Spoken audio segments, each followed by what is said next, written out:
At the alumni reunion on October 18th, the community gathered outside the Sojourner Truth Library to honor the enduring legacy of Dr. Zelbert Moore, Professor Emeritus of Black Studies at SUNY New Paltz. In a moment rich with both history and reverence, his former students dedicated a plaque that stands as a testament to his profound impact. Dr. Moore wasn't just a professor, he was a guiding force who brought an Afrocentric perspective and a commitment to truth and empowerment. He means 2060. Upon graduating from New Paltz, I continued to be in contact with Dr. Moore. Abbas and myself would come to New Paltz during the summers to hang out with Dr. Moore. We would go to the diner, we would talk. If you know Dr. Moore, we talked about politics, we talked about history, we talked about sports, and then we talked about everything else.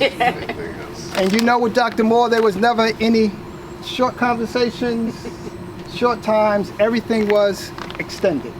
But when you left Dr. Moore, you always felt fulfilled. And you always felt as though I've got to make sure I see him on a regular basis. So that's what we did. During the last weeks of his life, when he was in a hospital in Poughkeepsie, Abbas, Avai, and myself, we were there spending time with him.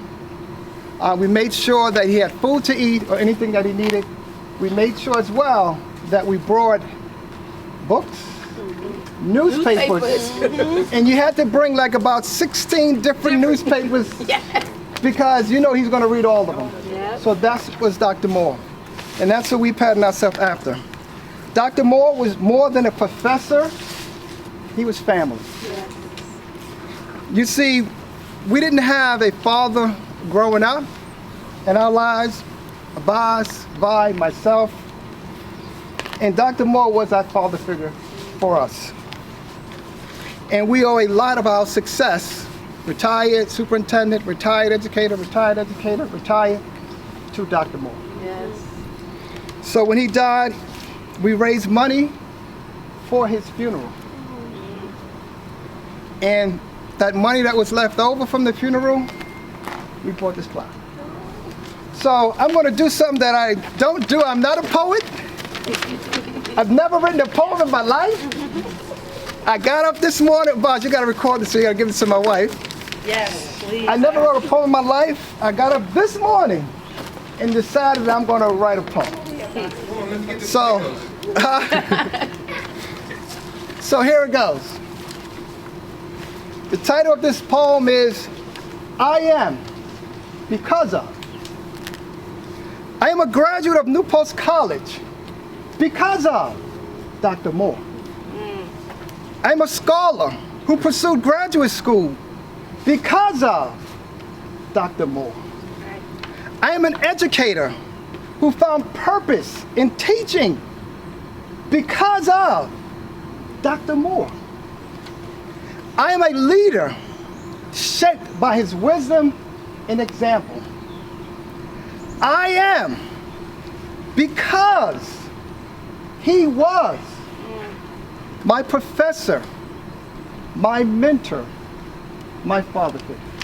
Yes. I'm going to turn it over to Vi. Wow, I got to follow that. But Derek, I love you, Derek. Derek and I have been like sort of bonded in Abbas around Dr. Moore. We went to graduate school together because Dr. Moore helped us. Nice catch. Nice catch. Wow. Caught him. See that? You trying to tell us something, Pop? Yes, he is. Yes, he is. He's trying to tell us something. Dr. Moore helped Derek and I both fill out our graduate school applications. We both got a free ride, a full ride to Albany State University, although he wanted me to go to the University of Wisconsin at Madison so I could get my PhD and my master's at the same time. I opted to follow Derek and to stay close to my boyfriend in Brooklyn. And you know, that was a whole nother conversation. But I'm really pleased with the turnout today. It really fills my heart. I speak to Professor Moore's sister frequently and his family, and he truly was my family. My dad passed away when I was 10 years old. And when I came to the State University of New York at New Paltz, it was Dr. Zelbert Moore Tomas Morales, and Mr. Jim Grant, who were my surrogate fathers. And these three gentlemen helped shape my perspective and helped me to get on a track for success, because I was just a little girl from the group home who was dyslexic. And I landed here in New Paltz College, and it was the first time since I was 6 years old that I stayed someplace for 4 years. I've been through the system in New York City, upstate New York, as a ward of the state. And when Tomas Morales called the group home and invited me to come to New Paltz, that was the catalyst that changed the trajectory of my life. Dr. Moore, I miss you.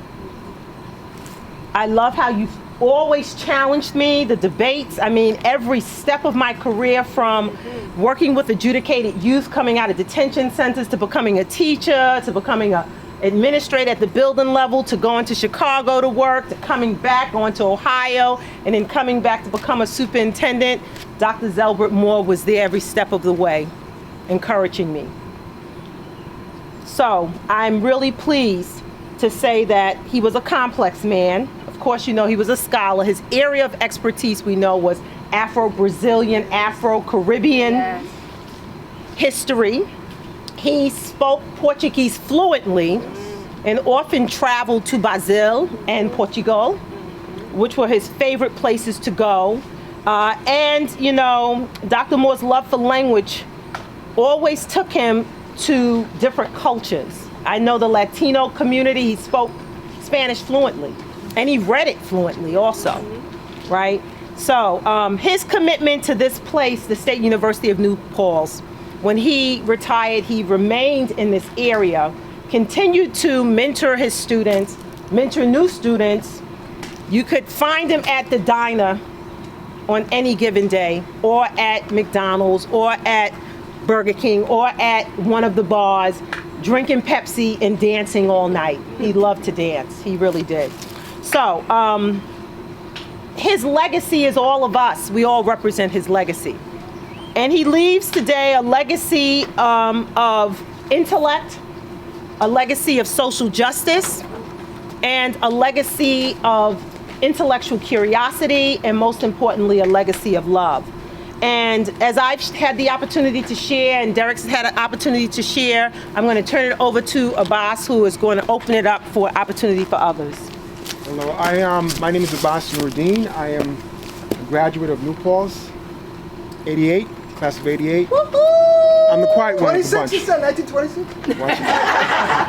I'm the quiet one of the bunch.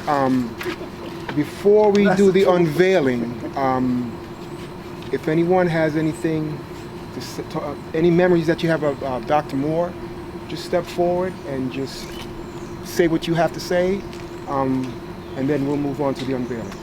So just come forward if you have anything to say. 1 minute. Oh no, you got time. You've got time. Anybody?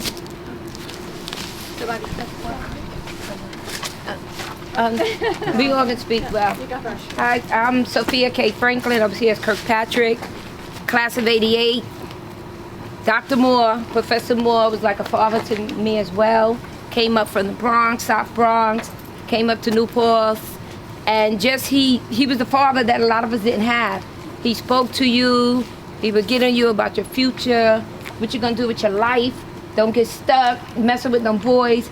Take care of yourself. That's what you always talk about, relationships. It's about your life. And if you took modern history with him, you was not playing in his class. He wanted us to be educated, to be scholars, to know what we were talking about, and to know our history. So thanks to him, I left New Paltz in May of 88, went to work for the city of New York in August of 88, retired December 2022. Whole 34 years. In between that, a bachelor's and master's, and I just travel the world now. Every month I'm in a different city. We connect with each other. We see each other all the time. Derek has a nonprofit, so we connect with him. We see Vi all the time. He made us family, and we're always gonna be family, and he's gonna be our big dog. He's our family too. Dr. Moore, I love you. Thank you.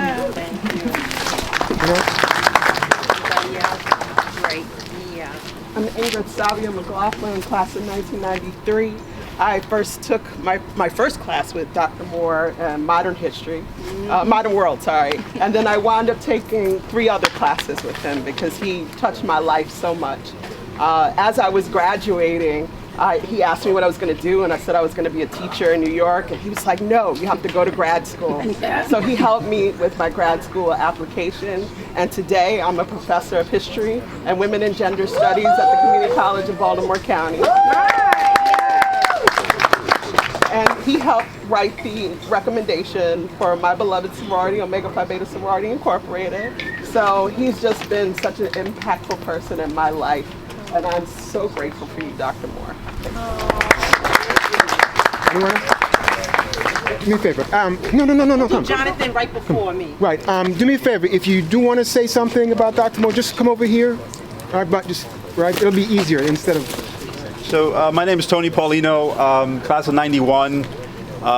Grew up in Lower East Side, Manhattan, New York City, and had an older brother who was a senior when I was a freshman, and spoke to me about coming to New Paltz, this wonderful little town in the Catskills. And that was a big shift. And one of the things he mentioned was, you want to take a class with Dr. Zelbert Moore. And I didn't understand why he would suggest a class, knowing that I would want to get out of his shadow and be my own person, right? And so he suggested the class, and the first thing I did was I sought the class out, and I registered, and I took the class. And when I looked at the syllabus, I noticed that there were 9 books on the syllabus and 2 tests, a midterm and a final. And the midterm was 1 question, and the final was 1 question. It could have been anything on those 9 books, and so you really needed to know what you were doing when you dedicated your time and time managed those 9 books throughout the semester. I remember the introduction to Carter G. Wilson. I remember the introduction to Ethiopian and the other books as well. And he's one of the professors that I remember most vividly, not just because of the Peugeot that he drove and how it was full of awesome newspapers. It was a 5-seater, but really only a 2-seater. But also how he was able to bridge those gaps between the city and the village, create a village, and also reconcile disparate parts really, really well. So Dr. Zelbert Moore, I remember after 30 years, and I remember his legacy, and his legacy lives in me and hopefully my son, who's 17, applying to university. And so thank you, Dr. Zelbert Moore, and thank you for your time. Thank you, everyone. Okay, we're going to do the reveal of the plaque, and then we'll do a small pledge, and it'll be over. So when we were trying to figure out who was going to be the one to do the honor, all of us. And we thought about, all of us, but we do know, as parents, you don't have a favorite, right? Yes, you do. But we do know Dr. Moore had a favorite. Yes. So we're conceding the fact that you are the Thank favorite. you for finally admitting it. Finally, after all of these years, you have that honor. Listen, I'll tell you this one fast story. At the end, when Dr. Moore was rapidly leaving, right? And Derek and Abbas, they lived like an hour away. So they would come up like maybe once a week. I would come every 2 weeks. And he would treat them so badly. But he would just embrace me. He told all the nurses I was his daughter. He let me cut his hair. He let me clean him up. He would literally curse them out. I never saw that side of Dr. Moore. You're the favorite. And finally, Derek got that I was the favorite. Okay, you guys. Thank you for everyone who contributed to the GoFundMe for Dr. Moore's funeral. And this is what we purchased. Derek, would you like to read the plaque? Abbas. Yes, Abbas. Thank you. It says, in memory of Dr. Zelbert Moore, 1936 to 2023, Black Studies Department, 1983 to 2015. Beloved professor and mentor who inspired many. And so, in concluding, what I would like to say is we also need to remember Dr. A.J. Myers. Yes. We also need to remember, we also need to remember Dr. George, he's not dead, but still, all of our professors. George Roberts. We had great professors, right? But of course, Dr. Wade Lewis was one of my favorites as the woman in the group. And of course, you know, they all taught us so much. At the end, I'm going to just ask us to take a legacy pledge. It's going to be brief, so I'll say the lines and then I'll ask you to repeat them. And they're very simple. To close the ceremony, I'll just say, this is the legacy pledge in honor of Dr. Moore. We pledge to carry forward his love for learning and his courage in truth-telling and his commitment to community and culture. And so we will say this. We will read widely. We will read widely. Think deeply. Think deeply. And speak boldly. And speak boldly. As he did. As he did. May our lives reflect. May our lives reflect. The brilliant compassion. The brilliant compassion. And integrity. And integrity. He shared with all of us. He shared with all of us. That's it. That is the legacy of Dr. Zelbert Moore. Thank you all for coming.